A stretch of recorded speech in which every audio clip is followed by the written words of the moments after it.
Alors cette vidéo, ce sera la première du chapitre 3 et ce chapitre il va s'appeler l'ADN et les informations génétiques. Aujourd'hui on prépare la séance A7 qui s'appelle la structure de l'ADN et le codage des informations génétiques. En fait le but de la vidéo aujourd'hui c'est de revoir des choses qui ont été vues au collège. Donc ce sont des rappels, c'est tout ce que vous devez savoir en génétique avant d'attaquer le programme de seconde. Alors l'image qui est ici, c'est une image comme celle que vous avez pu observer en classe de 3e.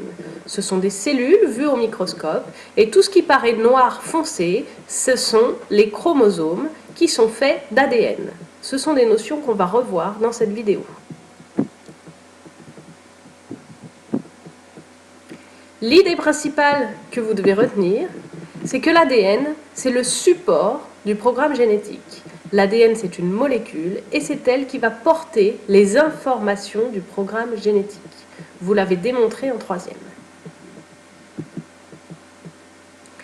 Première idée importante, chaque individu, vous par exemple, présente à la fois des caractères de son espèce, donc puisque vous êtes un humain, vous présentez des caractéristiques d'humain, par exemple de bras, de jambes, vous vous tenez debout, etc. Mais il présente aussi des caractéristiques qui lui sont propres, c'est-à-dire que vous, en tant qu'humain, vous avez des spécificités, mais vous avez aussi des caractéristiques que vous ne partagez avec personne d'autre. Une certaine couleur de cheveux, associée à une certaine couleur des yeux, associée à une certaine taille, etc., etc. Ces caractéristiques, elles sont importantes pour chaque individu, et ces caractéristiques, pour certaines, sont héréditaires, c'est-à-dire qu'elles sont transmises de génération en génération.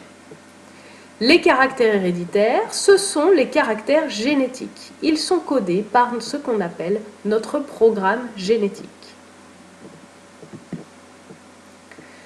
Vous avez vu aussi en 3e que le noyau des cellules, on sait maintenant que ce sont des cellules eucaryotes, on l'a vu dans le chapitre précédent, contient des chromosomes, ce sont les fils noirs qu'on voyait sur les cellules en introduction de cette vidéo, et que les chromosomes sont constitués d'ADN. L'ADN, on a commencé à en parler dans le chapitre précédent. L'ADN, c'est une molécule chimique. Elle est donc faite d'atomes arrangés avec une certaine disposition dans l'espace. L'ADN, il peut se condenser, c'est-à-dire se pelotonner, si bien qu'il devient visible. Normalement, il est tout petit, il est très fin, mais s'il se condense suffisamment, alors il devient visible dans les cellules. Cette condensation, elle s'observe, vous l'avez vu l'année dernière, au cours de la division cellulaire.